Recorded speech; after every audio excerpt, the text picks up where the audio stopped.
Hi guys, welcome back to the channel with my good friend Dr. Mark Bull here today.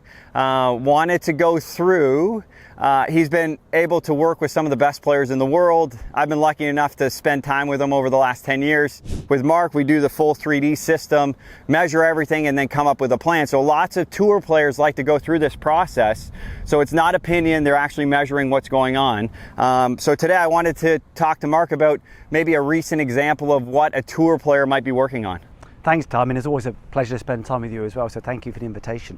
I think it's a question you get asked on many occasions, and what do the best players in the world often do? And I think sometimes the response can be quite disappointing to many, that how low level, how elementary in some ways, and almost just how it's just doing the dull stuff good every day. Okay, it's how you define dull is different person to person. They don't see it as being dull, but it's just doing those very low level, elementary, the good stuff. Well, it's like, how, you clean your teeth twice a day for a reason. Yeah. How would you feel you never cleaned your teeth? That's often how you feel with a movement. So they're very aware of those kind of the day-to-day stuff, the most influential movements. Some examples you and I can look at, so it'd be just the value of standing well at a dress. For those who've had the pleasure of going to, say, a tour event, and you'll see, especially as they get closer from Monday morning to Wednesday afternoon to even Thursday morning, how much more attention they place on standing well.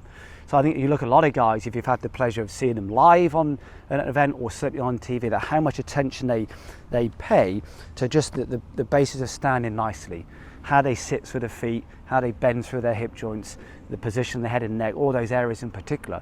The other one, which is a tremendous area, which I'm always, it reminds me the value of this stuff, is the importance of how they start backswing. As you and I record this, someone like Xander Schauffele, who recently won the PGA, lots of rehearsals at the start of backswing. So to give an example, not that I've ever met Schauffele, but just as an observer, lots of rehearsals of how they start backswing. Ricky Fowler been a good example. And most players have some kind of reference they use to kind of start that backswing. Why? Because in essence, kind of how we move through swing is in response to, in many ways, how we start backswing. Another good example alongside start position, start of backswing, would be how we move in transition. You'll see a lot of players often do lots of rehearsals in transition. Some like a Justin Rose did one, for example. For those that are going to observe Justin live, that'd be kind of very precise, very kind of deliberate move he does in transition, which is trying to create some awareness, some concepts around then how he's trying to move in transition. So certainly in my experience with the tour players, the perception can be they're doing hugely advanced things that aren't available to you and I. Yeah. It's like the kind of the top shelf information in some ways, which we don't have access to. And it's actually the opposite. The value of standing nicely. How do you lift through the feet? You don't see many tour guys kind of stand like this. Yeah. Or with their kind of right foot or their trail foot, this, but they're very aware of how they sit through their feet. You see very few of the tour guys from this view kind of in these very kind of adapted spines at a dress, or for example, the shoulders sit very forwards. So they're very mindful of their start position. Lots of starting a rehearsal or backswing is a big one. That a lot of guys, they give minimal value where they press pause on this stuff until they're very aware of how they move through backswing. And then using the example of something like a Justin Rose, even Tiger in recent times, lots of very precise movements in transition. Probably the three main areas that I would observe. I love it. And if we're going through maybe one example, if we're even a tour player at a dress, if you saw maybe like your most recent one or someone that comes to mind of what their standing tendency might have been, and then what that adjustment would have been. I can give you kind of two examples. Okay. We won't use names in this case, but two examples. When you bend forward, a lot of guys will use the eyes to look down as they bend through the hip joints. So the actual forward bend will kind of look down with the eyes. Yeah. As you bend through the hips, rather than kind of bending forward. So even if you, as an example now, Taj, you bend through the hip joints, look down with the eye. And that can be a really nice way of establishing that really long aligned spine. Rather than, they bend forwards and they get that very collapsed, kind of compressed position. Another playful one I kind of call feet, they're a bit like tripods.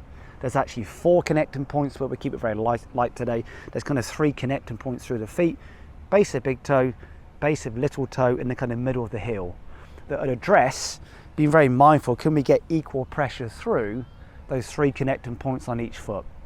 In this, you might be more aware then, I feel less pressure, say for example, on the base of my right big toe because I'm living on the outside of that right foot, or I'm so rotated forwards I've lost connections with that lead heel. Yeah. So the kind of tripod feet is another one that a lot of guys will use. Yeah, and I think that's a lot of the times when you're getting set up into that address position, even though it seems like not a big deal, it's like, oh, I could get down to the ball just by doing this. Yeah. But then that's going to cause a chain reaction of different things. That's why the tour players are so adamant that they have to set up the certain way. And then when it comes to, like, as a term you've used before, like movement precision, or like how precise can they be when you're looking at, say, like a 5 handicap versus a scratch versus a tour player, you're just going to see the range of motion of movement just a lot tighter, right, for most. Yeah, and I think if you want to be super generic, Ty, so apologize to your viewers for this approach.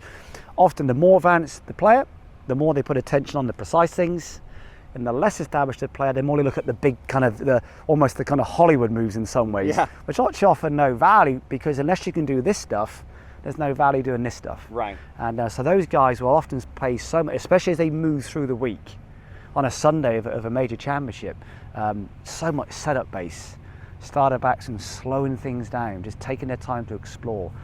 It's certainly one of my main observations of those players. Amazing, super helpful. Don't discount setup. Make sure that you are very precise in what you're doing. How are you getting to the ball? Where are you getting your bends from?